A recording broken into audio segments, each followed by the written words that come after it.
Javier stared at the baby in his arms, a mixture of awe and terror coursing through him. The little one, with his softly blue-tinted skin and brown eyes identical to Javier's, gazed back with unsettling intelligence. "How is this possible?" he murmured, turning to the extraterrestrial. She gently touched the baby's forehead and then Javier's. A cascade of images flooded his mind. Advanced biological processes, quantum-level genetic manipulation, and reproductive technology that defied everything he knew about biology. The following days were a whirlwind of emotions and discoveries.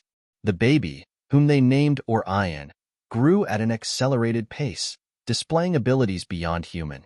He could communicate telepathically, manipulate small objects with his mind, and his understanding of the world expanded by the hour. Javier struggled to keep the secret, but it was only a matter of time before someone noticed. That someone was Marta, the lab assistant. The news spread like wildfire. Within days, the observatory was surrounded by journalists, curiosity seekers, and, most worryingly, government agents.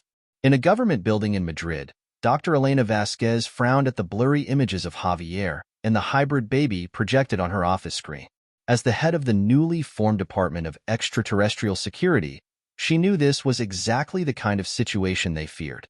"This is a potential threat to national, even global security," she declared to her team. "We need to contain the situation, study the hybrid, and prevent any further unauthorized contact." Elena mobilized her resources. Within hours, an elite team was heading to the observatory. Alerted by a sympathetic colleague, Javier barely had time to escape with his new family before the site was quarantined. They found refuge in a remote cabin in the mountains, courtesy of an old friend who preferred not to ask questions. Meanwhile, Elena intensified the search. She appeared at press conferences, painting a picture of imminent danger and the need to protect both the baby and humanity. Her rhetoric fueled fear and distrust among the population. In the cabin, Javier and the extraterrestrial, whom he now called Lyra, faced their own challenges. Orion continued to grow and develop at an alarming rate.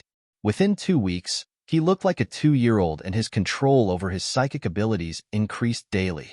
One night, as Orion slept, Lyra took Javier's hands. Her eyes glowed and, once again, information flowed directly into Javier's mind. He saw vast fleets of spacecraft, entire civilizations observing Earth, debates about whether humanity was ready for contact. "My people are considering open contact," Lyra transmitted telepathically. "Orion is an experiment, a test to see if our species can coexist, even merge." Javier reeled at the revelation. He wasn't just protecting his son, but potentially shaping the future of intergalactic relations. The noose tightened. Elena had tracked banking movements, phone records, any clue that could lead her to Javier and the baby. Finally, a slip, a purchase of groceries in a town near the cabin. With evidence in hand, Elena called an emergency meeting with the highest levels of government. She presented her findings, emphasizing the potential risks and the need for immediate action. "The hybrid must be quarantined for study," she argued. "It's the only way to ensure our safety and gain an advantage in this new cosmic paradigm." Authorities, driven by fear and the promise of advanced knowledge, gave the green light to the operation. At the cabin, Javier and Lyra sensed the danger approaching before they saw it. Orion, now looking like a 4-year-old, gazed at them with eyes full of wisdom and fear.